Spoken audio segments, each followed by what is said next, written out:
अस्सलाम वालेकुम दोस्तों, welcome to the story tellers. हम आपकी भेजी हुई स्टोरीज़ को नरेट करते हैं। अगर आपके पास भी कोई स्टोरी हो तो आप हमें दिए हुए व्हाट्सएप नंबर या ईमेल एड्रेस पर भेज सकते हैं।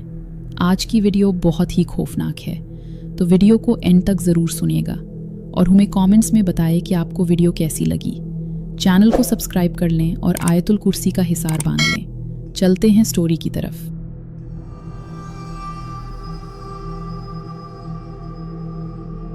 अस्सलाम वालेकुम मान भाई, मेरा नाम फ़ज़ल है और मेरा ताल्लुक़ अटक से है। मान भाई, पेशे से मैं एक ट्रक ड्राइवर हूँ। अक्सर मेरे पास डिफरेंट रूट होते हैं। कभी कभार एक ही दिन में मैं डिलीवरी देकर वापस घर आ जाता हूँ, और अगर डिलीवरी दूर की हो तो वापस घर आते हुए 2-3 दिन लग ही जाते हैं। मेरी अपनी हमेशा यही कोशिश होती है कि लोकल रूट पर ही जाऊँ, ताकि जल्दी वापस आकर बीवी बच्चों को भी टाइम दे सकूँ। मेरे साथ मेरा एक साथी भी होता है जिसका नाम तौसीफ़ है। डिलीवरी पहुंचाने में ज़्यादातर वही मेरी हेल्प करता है, जैसे टायर चेंज करना, खाना वगैरह लेकर आना और बाकी छोटे मोटे काम। वो मेरा बहुत साथ देता है। लेकिन कभी कभार अगर मैं ज़्यादा थकावट महसूस करूं तो ट्रक ड्राइवर करने के लिए भी उसे दे देता हूं। मान भाई, हुआ कुछ यूं था कि ये वाक़या पिछले साल का है। तब मौसम भी अच्छा था, ना तो ज़्यादा ठंड थी और ना ही ज़्यादा गर्मी। हम ट्रक ड्राइवर ऐसे मौसम को बहुत पसंद करते हैं। उन दिनों जगह जगह गंदम की कटाई चल रही थी। ऐसे ही हमारी अटक वाली साइड भी गंदम ज़ोर शोर से काटी जा रही थी। खैर, मैं दिन का खाना खा रहा था कि मुझे चौधरी साहब का फ़ोन आया। उनका कहना था कि गंदम की कुछ बोरियां जल्दी लाहौर से आगे एक गांव में पहुंचानी है। इस हफ्ते मेरी कुछ अपनी मसरूफियात थीं, इसलिए मैंने उनके साथ अगले हफ्ते की हामी भर ली। तौसीफ़ को भी मैंने चौधरी साहब की डिलीवरी के बारे में बताया और उसे तैयार रहने को कहा। खैर, मैंने इस हफ्ते अपने बाकी काम ख़त्म किए और नेक्स्ट वीक के लिए ट्रक तैयार कर लिया। पैर का दिन था। मैंने तौसीफ़ को लिया और सुबह 9 बजे अपना 12 वेला ट्रक लेकर चौधरी साहब के डेरे पर पहुंच गया। वहां तकरीबन 4 से 5 बंदे लोडिंग वाले मौजूद थे। चौधरी साहब ने हमें नाश्ता करवाया और इतनी देर में उनके बंदों ने ट्रक लोड कर दिया। हमने चौधरी साहब से डिलीवरी का एग्जैक्ट एड्रेस लिया और अपने सफ़र की तरफ निकल पड़े। अटक से लाहौर तक हमारे 9 से 10 घंटे लगते हैं, लेकिन हमने उस दिन लाहौर से आगे एक गांव में जाना था, इसलिए हमारा एस्टिमेटेड टाइम 12 से 14 घंटे था। हम अपनी नॉर्मल रूटीन से जा रहे थे, जैसे अक्सर हम लॉन्ग रूट पर जाया करते थे। कुछ देर रुककर खाना पीना करते, उसके बाद वैसे ही अपनी नॉर्मल स्पीड में अपनी मंजिल की तरफ गामजन रहते। तौसीफ़ मुझे उस्ताद कहकर पुकारता था। कुछ देर चलने के बाद तौसीफ़ ने मुझे कहा कि उस्ताद, अगर तुम बुरा ना मानो तो मैं थोड़ी देर पीछे जाकर लेटकर अपनी कमर सीधी कर लूं। मुझे अभी इतनी थकावट महसूस नहीं हो रही थी और खाना भी कुछ देर पहले ही खाया था, तो मैंने तौसीफ़ को उस शर्त पर जाने के लिए इजाज़त दे दी कि कुछ देर आराम करने के बाद ट्रक वो ड्राइव करेगा और उसके बाद मैं आराम करूँगा। तौसीफ़ मेरी उस शर्त को मानकर पीछे आराम करने चला गया और मैं हल्के हल्के गाने लगाकर अपना सफ़र तय करता रहा। कुछ देर बाद मैं आराम करने गया और तौसीफ़ ड्राइव करता रहा। ऐसे ही हम दोनों एक दूसरे का साथ देते हुए लाहौर तक पहुंच आए। रात के 12 बज रहे थे और हम गांव की तरफ जाने वाले रास्ते की तरफ मुड़ चुके थे। कुछ देर चलने के बाद हम ऐसे रास्ते पर आए जहां रोड के हर तरफ बड़े बड़े दरख्त थे और घुप अंधेरा था। दूर तक रोशनी का नामो निशान नहीं था। उस टाइम कोई भी गाड़ी आते जाते नज़र नहीं आ रही थी। मेरे दिल में अभी अजीब वसवसे आ ही रहे थे कि इतने में तौसीफ़ बोला कि उस्ताद, थोड़ा तेज़ चलाओ, ये रास्ता बहुत सुनसान है। अल्लाह ना करे कि अगर इन दरख्तों के बीच से कोई लुटेरे निकल आए तो हमारा सारा सामान लूट लेंगे। वो रास्ता भी ऐसा था कि हम चाहकर भी ट्रक की स्पीड नहीं बढ़ा सकते थे। मैंने तौसीफ़ को इतना कहा कि अल्लाह का नाम ले और अच्छा अच्छा सोचे, कुछ नहीं होगा। खैर, हम इसी स्पीड से चल रहे थे कि अचानक ट्रक की लेफ़्ट साइड कुछ बैठना शुरू हो गई। मैंने फ़ौरन ब्रेक लगाई और तौसीफ़ को कहा कि नीचे उतर कर चेक करो, कहीं टायर तो पंक्चर नहीं हो गया। तौसीफ़ नीचे उतरा। देखा तो जिस बात का अंदेशा था वही हुआ। लेफ़्ट साइड का टायर पंक्चर हो गया था। क्या उस्ताद, हम पहले उस रास्ते से घबरा रहे थे, ऊपर से ये टायर भी पंक्चर हो गया। जल्दी नीचे आओ, टायर चेंज करें और यहाँ से निकलें, इससे पहले कुछ गलत हो। मैंने ट्रक बंद किया, नीचे आया। चीज़ें निकाली और टायर चेंज करने लगा। हमने अभी टायर खोलने के लिए कुछ मिनट खोले थे कि हमें ऐसा लगा जैसे हमें कोई पीछे से खड़ा देख रहा है। मैंने पीछे मुड़कर देखा तो सिवाय घप अंधेरे के कुछ भी नहीं था। दिल में कहीं ये भी ख्याल आ रहे थे कि कहीं लुटेरे तो नहीं आ गए। हम दोनों दोबारा टायर चेंज करने में मगन थे कि हमें ऐसी आवाज़ आई जैसे कोई हमारी कमर के पीछे सूखे पत्तों पर चल रहा है। हम दोनों ने उस आवाज़ की तरफ ध्यान दिया, लेकिन अब भी अंधेरे के अलावा कुछ न था और आवाज़ भी बिल्कुल खामोश हो गई। हम कुछ देर खामोशी से बैठकर उस आवाज़ की जांच में लगे रहे कि वाकई वो किसी के कदमों की आवाज़ थी या फिर हम दोनों का वहम था। कुछ देर खामोशी से बैठने के बाद हमें आवाज़ ना आई तो हम दोनों टायर खोलने में मसरूफ़ हो गए। लेकिन अब की बार हमें पीछे से ऐसी आवाज़ आई जैसे कुछ लोग सूखे पत्तों पर भाग रहे हैं। हम फ़ौरन टायर छोड़कर भागकर ट्रक के कैबिन में बैठ गए, डोर लॉक किया, शीशे ऊपर किए और लगातार बाहर की तरफ देखते रहे कि शायद हमें कुछ नज़र आ जाए। लेकिन काफ़ी देर तक हमें कि कुछ नज़र ना आया। हम ये भी सोच रहे थे कि अगर वाकई कोई लुटेरे होते तो अब तक वो सामने आ चुके होते और हमारा सारा सामान उन्होंने उतार लिया होता। हम दोनों उसको अपना वहम समझकर दोबारा ट्रक से बाहर आए और दोबारा टायर खोलने लगे। मैंने तौसीफ से कहा कि शायद हेडलाइट्स की वायर आपस में जुड़ गई हैं, तुम जल्दी से नट लगाओ ताकि हम यहाँ से निकलें। खैर बात यहाँ तक रहती तो ठीक था, लेकिन मेरे पाँव के नीचे से ज़मीन तब निकली जब मैंने रोड पर देखा कि जैसे ही हेडलाइट्स रोड पर पड़ती एक खौफनाक दिखाई देने वाली औरत नज़र आती और जैसे ही लाइट्स ऑफ होती वो औरत गायब हो जाती। आपको क्या बताऊं कि उसके लंबे लंबे बाल थे जिन्होंने उसका पूरा चेहरा छुपाया हुआ था और एक अजीब सा कपड़ा उसके इर्द गिर्द लिपटा हुआ था। ये देखकर मेरी तो जैसे जान निकल गई। मेरे तो वहम और गुमान में भी ये नहीं था कि यहाँ कोई जिन्नात या कोई और मखलूक हो सकती है। हम तो लुटेरों के डर से खौफज़दा थे। मैंने बहुत मुश्किल से ख़ुद को कंट्रोल किया और तौसीफ़ को उसके बारे में बिल्कुल ना बताया, क्योंकि वो टायर के नट लगाने में मसरूफ़ था। इतने में तौसीफ़ की आवाज़ आई कि उस्ताद, नट लग गए हैं, जल्दी बैठो, ट्रक स्टार्ट करो। तौसीफ़ की बात मुकम्मल होने की देर थी कि ट्रक खुद ही स्टार्ट हो गया और कोई ज़ोर ज़ोर से ट्रक को रेस देने लगा। तौसीफ़ खौफज़दा हालत में मेरी तरफ हैरत से देखे जा रहा था, जबकि मुझे ये मालूम था कि ये वही औरत होगी जो अभी मुझे नज़र आई और इसी ने ट्रक स्टार्ट किया है। मैं बहुत घबरा चुका था। अचानक हमारे देखते ही देखते लेफ़्ट साइड का डोर खुद ही खुला और ज़ोर से बंद हुआ। ये देखते ही हमने वहाँ से दौड़ लगा दी और उस खौफज़दा जंगल के अंदर भागकर एक दरख्त के पीछे छुप गए। थोड़ी देर के बाद ट्रक खुद ही बंद हो गया और हेडलाइट्स भी ऑफ हो गई। डर से हम दोनों के दिल तेज़ी से धड़क रहे थे। मैंने हिम्मत करके तौसीफ़ को कहा कि शायद वो चीज़ यहाँ से चली गई है, हम जल्दी से जाते हैं, ट्रक को लेकर यहाँ से निकलते हैं। तौसीफ़ ने मेरी बात पे हामी भरी।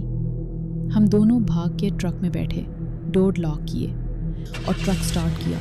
जैसे ही मैंने पहला गियर डालकर ट्रक को आगे चलाने की कोशिश की तो ट्रक अपनी जगह से बिल्कुल हिलने का नाम नहीं ले रहा था। मैंने साइड वाले शीशे से पीछे देखा तो मेरे तो होश उड़ गए। मैं क्या देखता हूँ कि वो औरत ट्रक के पीछे खड़ी है, उसके बाल उड़ रहे हैं और उसने ट्रक को पकड़ा हुआ है। अपनी लाल आँखों से मेरी तरफ देख रही है। क्या बताऊँ, उसकी लाल आँखों में देखने की मेरी हिम्मत नहीं हो रही थी।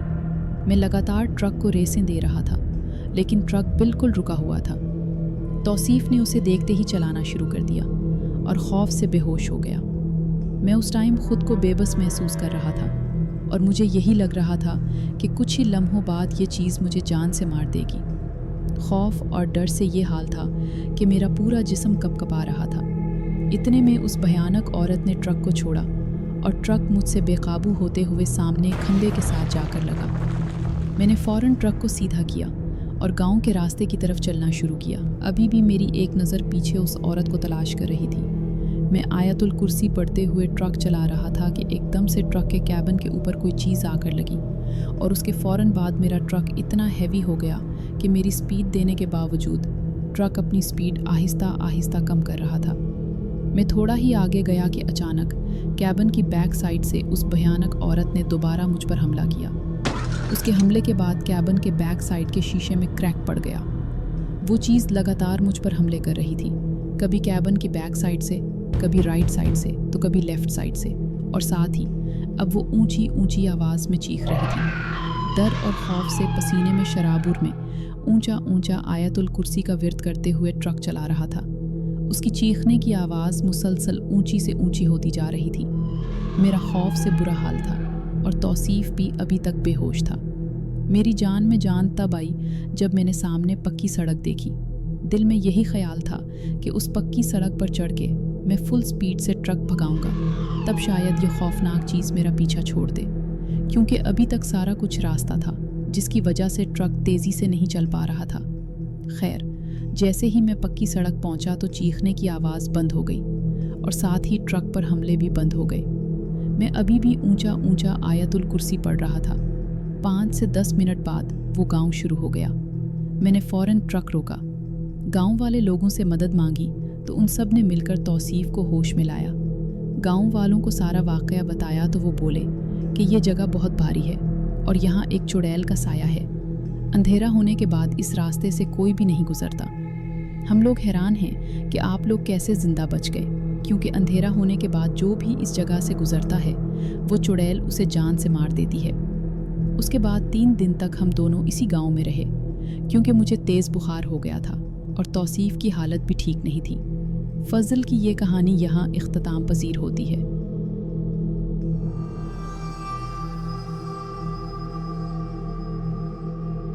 अस्सलामुअलैकुम, मेरा नाम दानियल है और मेरा ताल्लुक़ लाहौर से है। कुछ अर्से पहले मैं हॉरर स्टोरी सुनने का आदी बना। हमेशा कोई ना कोई यूनिक स्टोरी सुनने की जुस्तजू रहती है और यही वजह है कि मैं आज अपने मोहल्ले में होने वाले खौफनाक वाक़यात में से एक वाक़या शेयर करूँगा, जिनकी वजह से हमारे पूरे मोहल्ले की नींदें हराम हुई। मैं आपको इतना बताता जाऊँ कि इस मोहल्ले से कुछ फासले पर एक काफ़ी पुराना कब्रिस्तान है और शायद इस मोहल्ले के आसेब ज़दा बनने में यही कब्रिस्तान एक अहम वजह थी। इस कहानी का आगाज़ बिल्कुल शुरू से करूँगा, जब हमने इस मोहल्ले में घर लिया था। मेरे वालिद सरकारी मुलाजिम थे और इससे पहले हम एक सरकारी घर में अपनी ज़िंदगी गुजार रहे थे। लेकिन वालिद साहब की रिटायरमेंट के बाद जब उनको पैसे मिले तो हमने उन पैसों से इसी मोहल्ले में घर ले लिया। ये घर ना तो बहुत बड़ा था और ना ही बहुत छोटा, हमारी फैमिली के रहने के लिए बहुत अच्छा था। खैर, अक्टूबर 2016 में हम इस घर में शिफ्ट हुए और ये वाक़या शिफ्ट होने के 2 माह बाद का है। शिफ्ट होने के बाद हम अपनी ज़िंदगी नॉर्मल रूटीन से गुजार रहे थे। मैं इस टाइम कॉलेज का स्टूडेंट था और मेरे वालिद ने भी प्राइवेट जॉब करना स्टार्ट कर दी थी। मेरी बड़ी बहन स्टडीज़ ख़त्म होने के बाद अब घर में ही अम्मी के साथ घर के कामों में बिज़ी होती थी। ज़्यादातर मेरा और अब्बू का ही बाहर जाना होता था। दिसंबर का महीना था। मगरिब की अज़ान के बाद मेरी यही रूटीन होती थी कि मैं फ़ौरन नमाज़ पढ़ने के बाद दूध लेने जाया करता था। डेली रूटीन की तरह मैंने शाम को भी अपना बाइक स्टार्ट किया और घर से दूध लेने के लिए चला गया। मेरे वहम व गुमान में भी नहीं था कि आज के दिन के बाद मेरी ज़िंदगी में इतनी मुश्किलात आने वाली हैं। वाक़या कुछ इस तरह था कि मैं घर से निकला और बाइक चलाते हुए कोई 10 मिनट बाद मैं उस जगह पहुंचा जहां से मैं दूध लेकर आता था। अक्सर अगर मैं लेट हो रहा होता तो मैं इसी कब्रिस्तान में से गुजर कर आ जाता, जिसका मैंने पहले जिक्र किया था। उस दिन भी मैं काफ़ी जल्दी में था, क्योंकि कुछ ही देर बाद पाकिस्तान का क्रिकेट मैच शुरू होना था। मैंने दूध लिया और फुल स्पीड से बाइक भिगाते हुए कब्रिस्तान से गुजर रहा था। एकदम से मेरे सामने एक औरत आई, जिसको बचाते हुए मेरा बाइक उसी कब्रिस्तान में लगे एक दरख्त के साथ लगा। मैं बहुत बुरी तरह नीचे गिरा। मुझे काफ़ी चोटें लगी। मेरे कपड़े जगह जगह से फट चुके थे, मेरे हाथों से खून निकल रहा था और बाइक का फ्रंट व्हील भी टेढ़ा हो चुका था। मेरी नज़र उस औरत पर पड़ी जिसकी वजह से मैं गिरा, तो वो बहुत पुरसुकून होकर टहलते हुए जा रही थी। उसने मुझे ऐसे इग्नोर किया जैसे उसे नज़र ही ना आया हो कि मैं नीचे गिरा हूँ। हालांकि वो देख रही थी। जब मैं उसे बचाते हुए दरख्त के साथ लगा, कब्रिस्तान के उस घुप अंधेरे में मैं अपनी मदद आप उठा।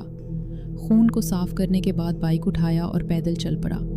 15 मिनट चलने के बाद जब मैं घर के करीब आया तो वही औरत जो मुझे कब्रिस्तान में दुखी थी वो मेरी गली में खड़ी थी और मुसलसल मुझे घूर रही थी। मैंने घर की डोर बेल बजाने के बाद मुड़कर दोबारा देखा तो यकीन करें, उस औरत का गली में नामो निशान नहीं था। हालांकि हमारी गली में सारे घर साथ साथ जुड़े हुए हैं और गली के आखिर तक जाते हुए कम से कम 1 मिनट लगता था। खैर, मैं इतना सोच के घर के अंदर आया कि शायद किसी घर के अंदर चली गई हो, लेकिन रात को जब मैं सोने के लिए लेटा तो मुझे ऐसे महसूस हुआ जैसे मेरे अलावा भी मेरे कमरे में कोई मौजूद है। मैं मोबाइल इस्तेमाल कर रहा था कि मुझे ऐसे लगा जैसे कोई मेरे बहुत करीब खड़ा है, इतना करीब कि उसके सांस लेने की आवाज़ मैं महसूस कर सकता था। मैंने फ़ौरन मोबाइल बंद किया, कमरे में आगे पीछे देखा तो मुझे कोई भी कमरे में नज़र ना आया, लेकिन मेरे दिल में ये डर बैठ चुका था कि कोई ना कोई मेरे कमरे में है। मैं इसी खौफ और डर की हालत में बेड से उठा और बाथरूम गया। मेरे कमरे के साथ ही अटैच बाथरूम था। मैं अभी बाथरूम में ही था कि मुझे कमरे से किसी के चलने की आवाज़ आई, जैसे कोई नंगे पांव फर्श पर चल रहा है। मेरा शक अब यकीन में बदल गया कि वाकई कोई मेरे कमरे में मौजूद है। मैं जैसे ही कमरे में आया, मेरी नज़र बेड पर पड़ी तो देखा कि कोई झट से बेड के नीचे गया है। मैंने फ़ौरन कमरे की लाइट ऑन की। हिम्मत करते हुए बेड के नीचे देखा तो अब भी मुझे कोई नज़र ना आया। मैंने दोबारा कमरे की लाइट ऑफ़ की। लाइट ऑफ़ करने की देर थी कि मेरे साथ जो हुआ वो अभी मैं याद करता हूँ तो मेरे रोंगटे खड़े हो जाते हैं। लाइट बंद करते ही मैं बेड की तरफ मुड़ा तो एकदम से किसी ने मेरे शोल्डर पर हाथ रखा। साथ ही मुझे वही सांस लेने की आवाज़ आने लगी। मैं बता नहीं सकता मेरी उस टाइम क्या हालत थी। मैं जहाँ था वहीं जम गया।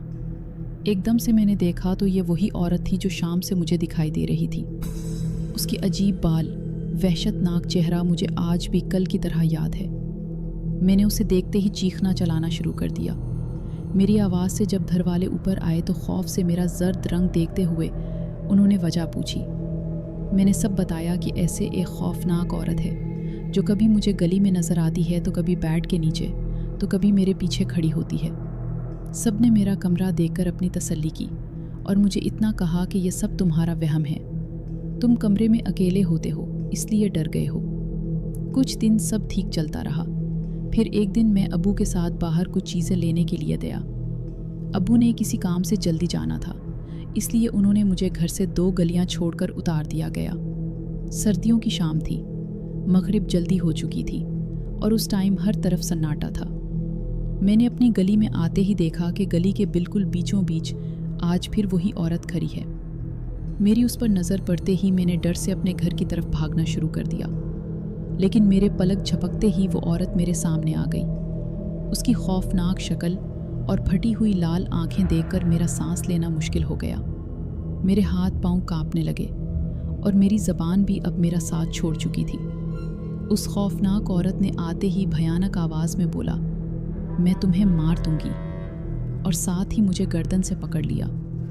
उसका मेरी गर्दन से पकड़ना था कि इतने में एक गाड़ी हमारी गली में एंटर हुई। उसकी लाइट लगते ही वो चीज़ फ़ौरन से गायब हो गई। डर और खौफ से मुझे कुछ समझ न आया और मैं वहीं गिरकर बेहोश हो गया। जब होश आई तो खुद को एक बेड पर लेटा पाया और मेरी गर्दन के इर्द गिर्द बैंडेज थी। मैंने अपने साथ हुआ वाक़या सबको बताया। जैसे ही ये बात हमारे महल्ले में फैली तो सबका यही कहना था कि ये कोई पिछल पीरी है जो काफ़ी टाइम से उस महल्ले में है और मगरिब के बाद अक्सर ये खुले आम गलियों में घूमती है। उसका बसीरा कब्रिस्तान में है। हमें उस घर में शिफ्ट हुए सिर्फ 2 माह हुए थे, इसलिए महल्ले में किसी ने आज तक उसके बारे में जिक्र ना किया था। जैसे जैसे मेरे साथ होने वाला वाक़या महल्ले में पता चला तो सब ने अपने साथ गुजरे हुए वाक़यात बताए। कुछ का कहना था कि उन्हें आधी रात को उसी चुड़ैल की चीखने चलाने की आवाज़ें सुनाई देती हैं, और कुछ लोग ऐसे भी थे जिन पर मेरी तरह हमले भी हुए। हम लोग उस घर में सिर्फ 6 महीने रहे और उसके बाद एक नए घर शिफ्ट हो गए। मुझे आज भी अपने महल्ले वालों के सारे वाक़यात याद हैं जो उन सब ने हमें सुनाए थे। इंशाल्लाह ज़िंदगी रही तो नेक्स्ट वीक तक आपको अपने महल्ले वालों की स्टोरीज़ भी भेजूँगा। थैंक यू सो मच तानियाल, आपने हमारे साथ अपनी ये स्टोरी शेयर की।